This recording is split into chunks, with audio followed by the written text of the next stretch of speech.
Welcome to McPlum, simple solutions served daily. You need admin privileges to change startup apps, so confirm you're signed into an admin account. Next, open Task Manager immediately by pressing Ctrl+Shift+S, or right-click the taskbar and choose Task Manager.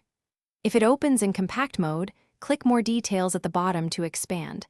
This exposes the Startup tab. Once visible, pause and look at the Startup tab. This is where Windows lists programs that launch at boot, and you're about to control them. With the Startup tab selected, you'll see every program that can run when Windows starts. Sort by startup impact to spot high-impact items first. This helps prioritize what to disable.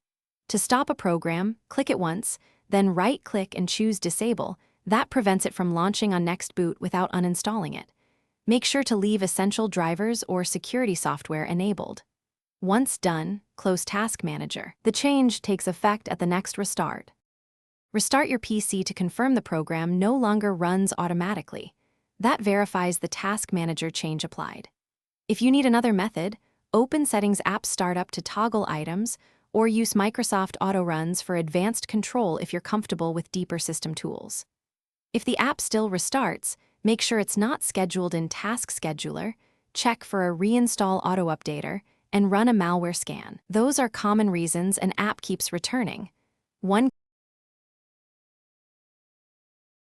Thanks for watching. Stay juicy and subscribe.